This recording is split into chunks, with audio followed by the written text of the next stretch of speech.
बिस्मिल्लाहिर्रहमानिर्रहीम। अस्सलाम वालेकुम। मेरे चैनल सफ़र और ज़फ़र में आप सबको खुश आमदीद।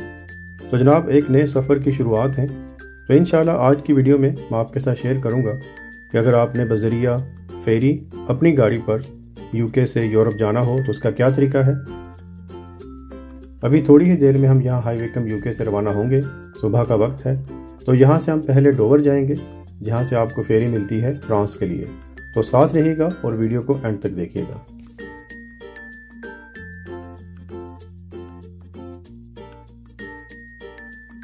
अभी मैं डोवर के टाउन में पहुंच गया हूं। तो ये आप देख सकते हैं कि यहाँ पर ट्रकों की कितनी लंबी लाइन है, क्योंकि यही वो रूट है जहाँ से ट्रक्स वगैरह जो हैं वो भी यूरोप के मेन लैंड तक यूके से जाते हैं। आजकल यहाँ स्कूलों में समर हॉलीडेज़ हैं, तो इसी वजह से बहुत बड़ी तादाद में जो लोग हैं वो हॉलीडेज़ के लिए इसी रूट को इस्तेमाल करते हुए यूरोप की तरफ जाते हैं। मैं फेरी के टर्मिनल तक पहुंच गया हूं। तो अभी चेक इन का प्रोसेस जो है वो स्टार्ट होगा। ये आप ऊपर देख सकते हैं कि साइंस लगे हुए हैं कि गाड़ियों ने किस तरफ जाना है और बाकी जो ट्रक्स वगैरह हैं और बसें वगैरह हैं उन्होंने किस तरफ जाना है। तो मैं जो गाड़ियों वाली लाइन है उसमें शामिल हो गया हूँ।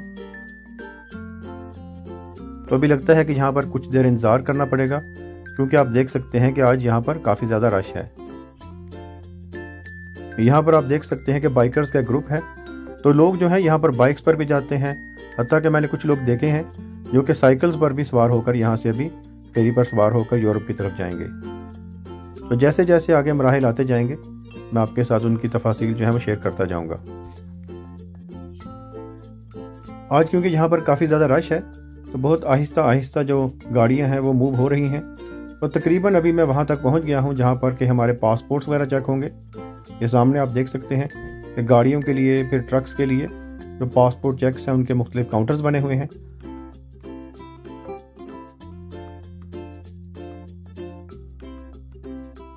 यहाँ पर मैं आपको एक टिप देना चाहूँगा कि जब आप यहाँ तक पहुँचे तो उससे पहले ही आपके जो पासपोर्ट्स हैं वो बिल्कुल तैयार हों, आपके पास हों।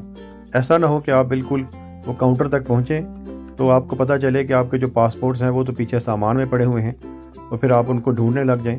इस तरह यह है कि आपका काफ़ी ज़्यादा जो वक्त है वो ज़ाया होगा और पीछे जो लोग हैं खड़े हैं उनको भी इंतज़ार करना पड़ेगा।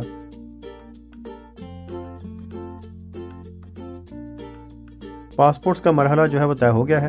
तो अभी हम चेक इन की तरफ मज़ीद जा रहे हैं। तो जिस तरह के एयरपोर्ट्स पर होता है कि एक एयरपोर्ट से कई जो एयरलाइंस हैं वो जा रही होती हैं, तो यहाँ पर भी कई फेरीज़ की कंपनीज़ हैं। तो आगे हम जाएंगे और जो हमारी कंपनी होगी तो उसी के काउंटर पर हम जाएंगे और फिर चेक इन होंगे। यहाँ पर मैं आपको एक बात बताता चलूँ कि अगर किसी वजह से आपकी फेरी का टाइम जो है वो मिस हो जाता है तो फिर वो कोशिश करेंगे कि जो नेक्स्ट अवेलेबल फेरी है उस पर आपको बोर्ड कर दिया जाए। लेकिन जाहिर है वो डिपेंड करेगा कि अवेलेबिलिटी क्या है। अगर कोई जो जगह है वो खाली होगी तो फिर ये मुमकिन हो सकेगा। ये देखिए यहाँ पर मुख्तलिफ जो कंपनीज़ हैं, ये आयरिश फेरीज़ है। मेरी जो फेरी है वो DFDS है, उसके काउंटर सामने हैं। इसके अलावा कुछ और कंपनीज़ भी हैं। ये जनाब वो बैरियर है जहाँ पर टिकट्स वगैरह भी चेक की जाएंगी और इसके अलावा पैसेंजर्स जितने भी हैं उनके बारे में कंफर्म किया जाएगा और फिर हमें एक नंबर अलॉट कर दिया जाएगा कि हमने किस क्यू में आगे जाकर शामिल होना है। मेरी गाड़ी को लेन नंबर 34 अलॉट हुई है। तो ऊपर बोर्ड्स लगे होते हैं, आपने उन साइंस को फॉलो करते जाना है। तो फिर वो साइंस को फॉलो करते हुए आपकी जो एलोकेटेड लेन है वहाँ तक आप पहुँच जाएंगे। इसके अलावा लेन्स के ऊपर भी लेन नंबर लिखा होता है। तो यहाँ पर अभी मैंने अपनी गाड़ी खड़ी कर दी है और मैं यहाँ पर अभी फेरी पर बोर्ड होने का इंतज़ार करूँगा। अल्हम्दुलिल्लाह तकरीबन 9:30 बजे हम यहाँ पर पहुँच गए हैं और 10 बजे फेरी का टाइम है। ये सामने ही फेरी है DFDS की डोवर 2। तो यहाँ से अभी ये थोड़ी देर में हम बोर्ड होंगे। गाड़ी अभी लाइन में हमने खड़ी कर दी है। तो पिछले कुछ दिनों से तो काफ़ी यहाँ पर गर्मी थी, लेकिन आज जो है मौसम अभी बेहतर हो गया है। फेरी के टाइम से तकरीबन 10-15 मिनट पहले आपको ये कह देंगे कि आप अभी फेरी पर आकर बोर्ड हो सकते हैं। तो एक तरफ से शुरू करते हैं और फिर मुख्तलिफ लेन्स जो है बारी बारी उनको ये फेरी पर बोर्ड कर देते हैं। ये आप देख सकते हैं कि उस तरफ से भी गाड़ियाँ आ रही हैं और यहाँ पर से भी इस तरफ से भी लेन्स जो है मुख्तलिफ उनकी गाड़ियाँ जो हैं अभी फेरी पर बोर्ड होने के लिए जा रही हैं। एक बात मैं आपको बताते जाऊँ कि यहाँ पर आपको तकरीबन कम से कम 1 घंटा पहले जो है वो पहुँच जाना चाहिए। बल्कि मुझे तो ईमेल आई थी अभी ये कुछ दिन पहले ही कि क्योंकि बहुत ज़्यादा रश है तो मुझे 1 घंटा 20 मिनट पहले जो है वो चेक इन काउंटर तक पहुंच जाना चाहिए। आप देख सकते हैं मुख्तलिफ गाड़ियां जो हैं अभी फेरी पर बोर्ड होने के लिए फेरी की तरफ जा रही हैं। तो बिल्कुल आपको पता ही नहीं चलता, बिल्कुल आप गाड़ी चलाते हुए जाते हैं और फिर फेरी को, ये जो रोड है इसके साथ एक टेम्पररी सा ब्रिज होता है वो कनेक्ट करता है और उससे गुजरते हुए यहाँ पर जो फेरी का पार्किंग एरिया है वहाँ तक आप पहुँच जाते हैं। यहाँ पर एक से ज़्यादा पार्किंग एरियाज हैं। ये आप देख सकते हैं कि दाएं तरफ जो गाड़ियाँ हैं ये ऊपर वाले पार्किंग एरिया में जा रही हैं। हमारी गाड़ी को उन्होंने कहा है कि आप यहाँ पर नीचे वाला जो पार्किंग एरिया है वहाँ तक जाएं। तो ये देखिए सामने ये मुख्तलिफ यहाँ पर लेन्स बनी हुई हैं और इन्हीं में फिर आपकी गाड़ी को वो कहेंगे कि आप किस लेन में जाकर अपनी गाड़ी को पार्क करें। गाड़ी को पार्क करने के बाद अगर आपकी गाड़ी मैनुअल है तो बेहतर यही है कि आप उसको फर्स्ट गियर में डाल दें और अगर ऑटोमेटिक गाड़ी है तो फिर गियर को पार्किंग पोजीशन में रखें। इस तरह सफ़र के दौरान जब फेरी मूव करेगी तो आपकी गाड़ी जो है वो सिक्योर रहेगी। फेरी का जो पार्किंग एरिया था वहाँ पर हमने अपनी गाड़ी पार्क कर दी है। तो अभी ऊपर जो डेक वाला एरिया है उस तरफ चलते हैं। बाद में फिर इस एरिया को लॉक कर दिया जाता है। तो अगर अपने सामान वगैरह आपने लेकर जाना हो अपने साथ तो आप ले सकते हैं, क्योंकि उसके बाद फिर यहाँ आप नहीं आ सकते।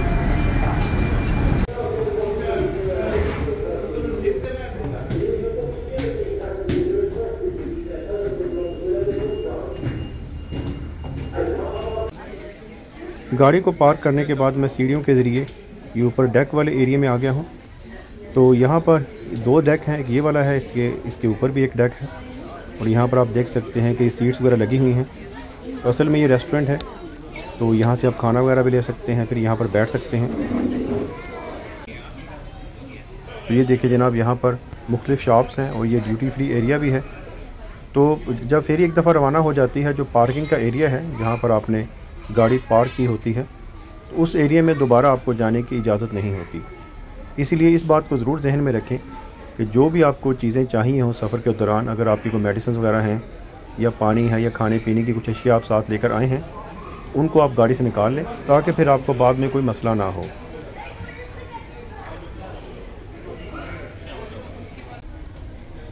काफ़ी अच्छा यहाँ पर माहौल है, तमाम तरह की यहाँ पर फैसिलिटीज़ हैं, टॉयलेट है। इसके अलावा जैसा कि मैंने आपको बताया कि यहाँ पर रेस्टोरेंट भी है, तो वहाँ से आप खाने पीने की अशिया ले सकते हैं और बहुत ज़्यादा महंगी भी नहीं है।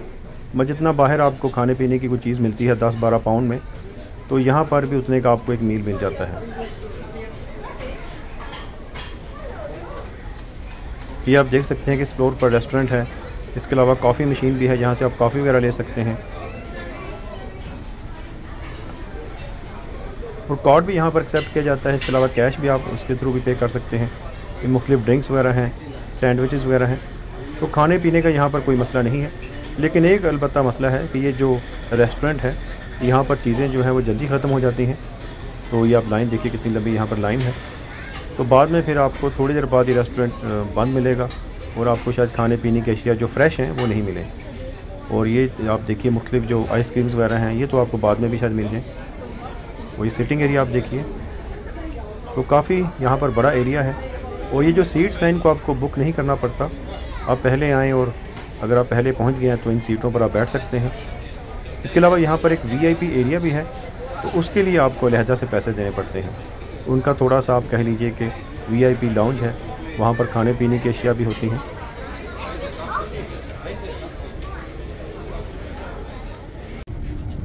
तो पहले मैं डेक के जिस हिस्से पे था वो जो कवर्ड था अंदर वाला हिस्सा था, तो अभी मैं डेक के बाहर वाले हिस्से की तरफ जा रहा हूँ।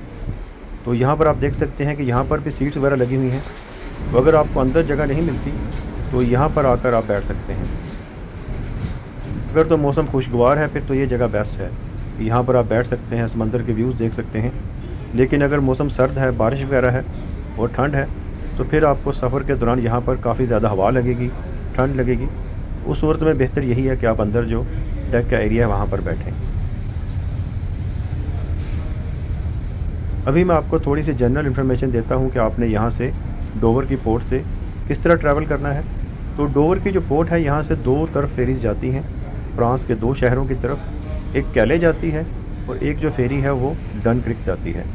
मैं जिस फेरी पर सवार हूँ ये डनक्रिक की तरफ जा रही है, और जो कैले की तरफ फेरी है उसको तकरीबन 1.5 घंटा लगता है, और डनक्रिक जो है ये थोड़ा सा मज़ीद आगे है तो इसको तकरीबन 2 घंटे लगते हैं। तो ये डिपेंड करता है कि यूरोप में मज़ीद आपने आगे कहाँ जाना है।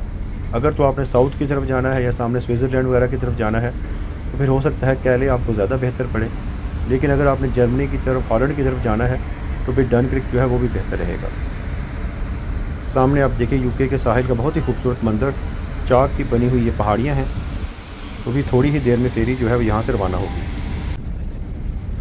तो अभी ज़रा ऊपर वाला डेक की तरफ चलते हैं। तो ये जो नीचे वाला डेक था जहाँ पर मैं पहले मौजूद था, तो उसका कुछ एरिया कवर्ड है, कुछ अनकवर्ड है, लेकिन जो सबसे ऊपर वाला डेक है वो टोटली अनकवर्ड है। तो ये आप देख सकते हैं कि अभी थोड़ी थोड़ी बारिश हो रही है, तो पूरा जो फ़र्श है वो गीला है। जैसा कि मैंने आपको शुरू में बताया था कि यहाँ पर मुख्तलिफ कंपनीज़ हैं फेरीज़ की, उनकी वेबसाइट पर जाकर आप टिकट बुक कर सकते हैं। और टिकट की जो कीमत है वो सीज़न पर डिपेंड करती है। अगर बिज़ी सीज़न होगा तो ज़्यादा महंगी होगी। इसके अलावा अगर आप पहले एडवांस में टिकट्स करवा लेंगे तो फिर आपको सस्ती मिलेंगी। अगर आप फौरी तौर पर करवाएंगे तो ज़ाहिर है थोड़ी सी महंगी मिलेंगी। टिकट की कीमत जो है वो गाड़ी पर भी डिपेंड करती है। अगर आपके पास 5 सीटर 7 सीटर है, यानी कि स्टैंडर्ड कार है, तो उसकी प्राइस डिफरेंट है। अगर आपके पास वैन है, मिनी वैन, बस है, पीपल कैरियर है, तो उसकी प्राइस जो है वो डिफरेंट होगी। इसके अलावा जितने ज़्यादा पैसेंजर्स होंगे तो पर पैसेंजर जो है उसकी कीमत जो है वो बढ़ती जाएगी। ये अभी आप देख सकते हैं कि ये जो फेरी है अभी यहाँ से डोवर के पोर्ट से अभी रवाना हो रही है। ये ब्रिज जो था उन्होंने ऊपर उठा दिया था और फेरी अभी बिल्कुल अपनी मंजिल की तरफ रवाना दवा है। अगर तो मौसम खुशगवार है और धूप निकली हुई है तो ये सबसे जो ऊपर वाला डेक है ये सबसे बेहतर है। तो यहाँ पर बेंच वगैरह लगे हुए हैं, आप खाने पीने की अशिया साथ ला सकते हैं, ऊपर बैठकर खाना खा सकते हैं और व्यूज़ को एंजॉय कर सकते हैं। एक बात जिसका आपको बहुत ही ज़्यादा ध्यान रखना है कि वो आपने देखना है कि अगर आपके पास कार इंश्योरेंस है तो वो कार इंश्योरेंस यूरोप एरिया को कवर कर रही है कि नहीं। तो आप अपनी जो कार इंश्योरेंस की कंपनी है उनको फ़ोन करके पूछ सकते हैं, या फिर ऑनलाइन उनकी वेबसाइट पर जाकर पॉलिसी डॉक्यूमेंट है जो आपका वो देख सकते हैं। तो उससे आपको पता चल जाएगा कि आपकी जो कार इंश्योरेंस है वो यूरोप एरिया को कवर करती है कि नहीं। वैसे अक्सर जो यूके की इंश्योरेंसेज हैं, कार इंश्योरेंसेज, वो यूरोप एरिया को कवर करती हैं, लेकिन फिर भी कंफर्म कर लें। इसके अलावा ज़रूरी है कि आपके पास ब्रेकडाउन कवर भी हो, यानी कि खुदा न खास्ता अगर आपकी गाड़ी कहीं ख़राब हो जाती है यूरोप में ट्रिप के दौरान तो उसको रिकवर किया जा सके। वरना इमरजेंसी में अगर आपको रिकवरी वहाँ से कॉल करनी पड़ेगी तो वो आपको बहुत ही ज़्यादा चार्ज करेंगे। इसके अलावा बेहतर ये है कि आप इमिग्रेशन के रूल्स जो हैं उनको भी चेक कर लें, क्योंकि ब्रेग्जिट के बाद थोड़े बहुत रूल्स जो हैं उनमें तब्दीली आई है। इस वक्त जो रूल्स हैं उनके मुताबिक आपके पासपोर्ट में कम से कम 3 माह की वैलिडिटी होनी चाहिए, लेकिन ये रूल्स चेंज होते रहते हैं। तो बेहतर यही है कि आप वेबसाइट पर जाकर इनको चेक कर लें। ये देखें यहाँ पर एक लाइफ सेविंग इक्विपमेंट है। तो खुदा ना खास्ता अगर कोई डेक से नीचे पानी में गिर जाता है तो फिर इसको नीचे फेंका जाता है, और चूँकि ये पानी के ऊपर फ्लोट करता है तो अगर नीचे गिरा हुआ शख्स इसको पकड़ लेगा तो खुदा ना खास्ता वो डूबेगा नहीं और उसकी जान को फिर बचाया जा सकता है।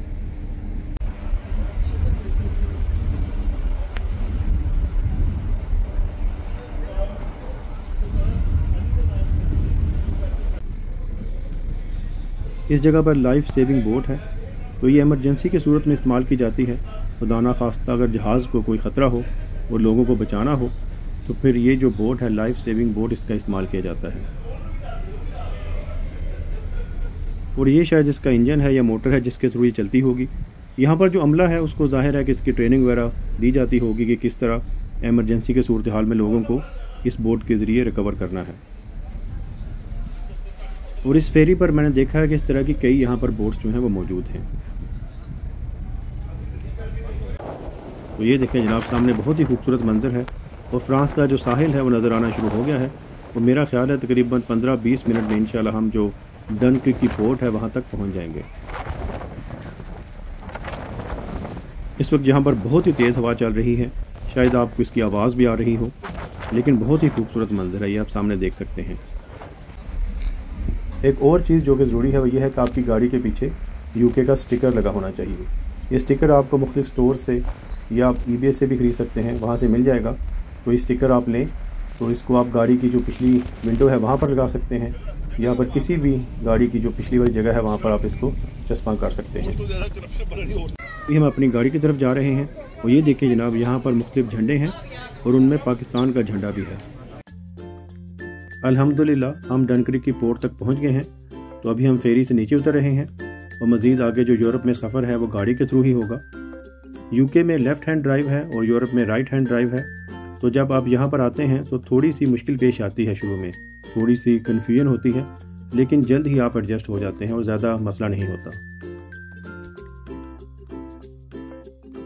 तो ये थी जनाब चंद टिप्स कि आपने कार के थ्रू यूके से फेरी के थ्रू यूरोप की तरफ किस तरह सफ़र करना है। अगर आपके कुछ मज़ीद सवालात हैं तो आप कमेंट्स में मुझसे पूछ सकते हैं। अगर मुझे उनके बारे में पता होगा तो इंशाल्लाह मैं ज़रूर आपको उनके बारे में बताऊंगा। आगे मज़ीद भी बहुत ही इंटरेस्टिंग वीडियोज़ आने वाली हैं। मैं इंशाल्लाह बेल्जियम, हॉलैंड और जर्मनी का सफ़र करूंगा, तो आपके साथ तमाम तर तफासील शेयर की जाएंगी। तो साथ रहिएगा। और जिन व्यूअर्स ने मेरा चैनल अब तक सब्सक्राइब नहीं किया तो प्लीज़ चैनल को सब्सक्राइब कर दें और बेल आइकन का बटन भी दबा दें ताकि आपको नए वीडियोज़ के नोटिफिकेशन मिलते रहें। अगली वीडियो तक के लिए खुदा हाफिज़। अस्सलामु अलैकुम।